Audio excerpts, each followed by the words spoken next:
Je trouvais que ça faisait thématique d'amener un petit peu de purelle.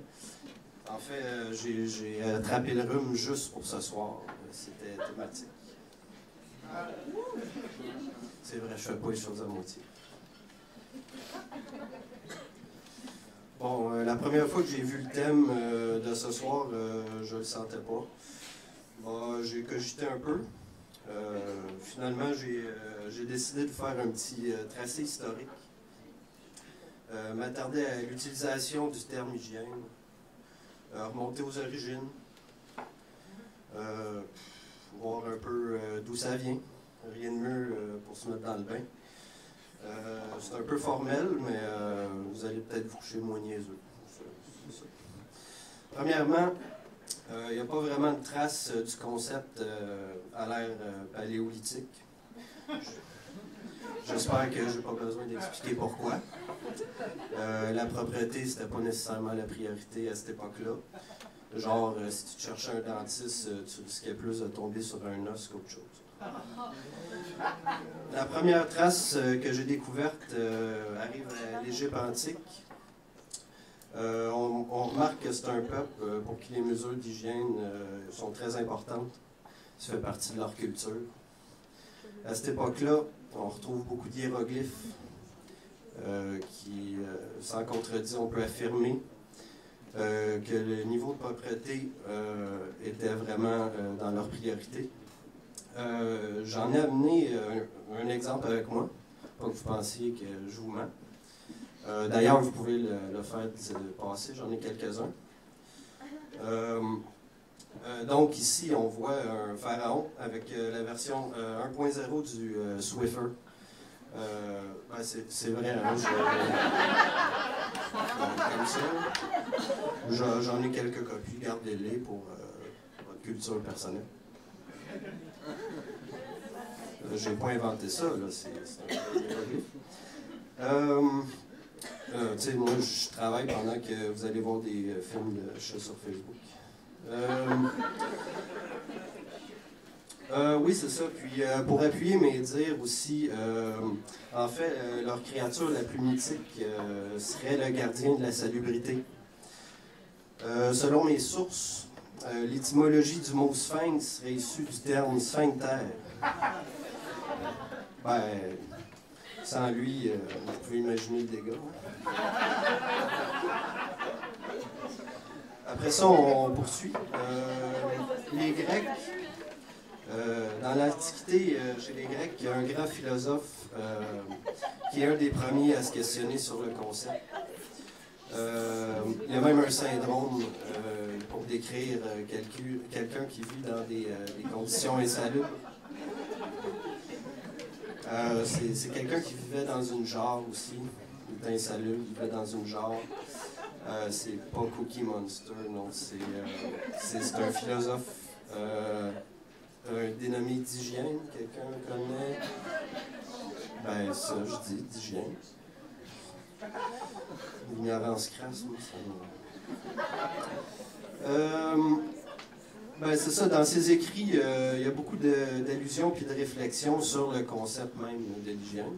Je vais vous en nommer juste un ou deux. Vous pouvez vérifier, c'est des choses qu'il a dit pour vrai. Il dit les mathématiciens étudient le soleil et la lune et oublient qu'ils sentent des pieds.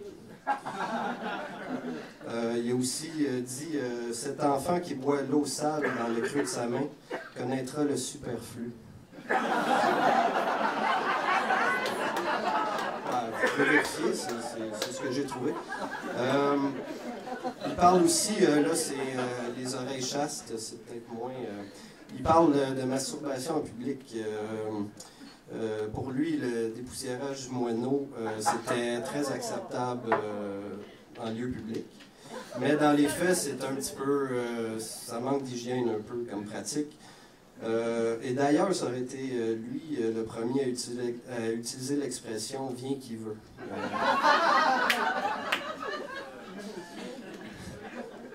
Petit saut dans le temps, maintenant, je m'en voudrais d'être au Saguenay sans parler de Jésus.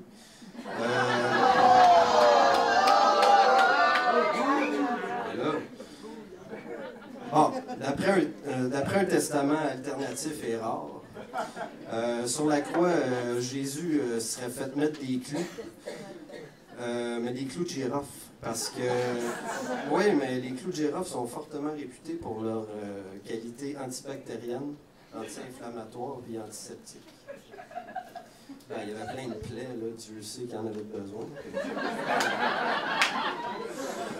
Bon, on passe rapidement. Ensuite, il y a eu la chute de l'Empire romain, qui a fait reculer pas mal les normes d'hygiène, disparition d'innovations essentielles pour la salubrité. Ça a entraîné pas mal de peur et de dégoût. Maintenant, les temps médiévaux, graves maladies, principalement dues au manque d'hygiène. La description des maladies, c'est un petit peu dégueulasse, fait que vous pouvez bien pester contre moi, mais je vais passer à la Renaissance direct. Ouais, la Renaissance, bon, tu sais, c'est beau, les grands bals, les palais, la musique, la poésie, la littérature.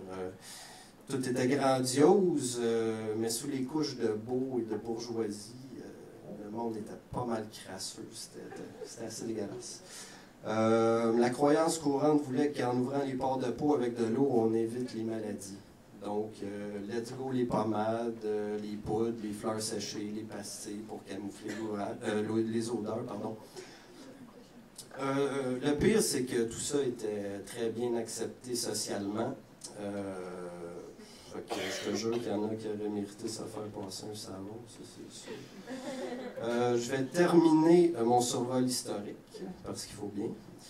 Ben, c'est ça, la modernité, si on peut dire un peu. Le niveau de salubrité augmente substantiellement. On remarque l'apparition de nouveaux termes, tels hygiène de vie, hygiène mentale. Bon, hygiène mentale, je n'étais pas trop sûr c'était quoi, je te l'ai vérifié.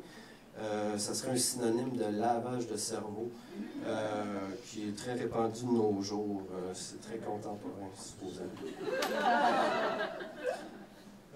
Puis, bon, l'avenir, supposément, passerait par la stérilisation.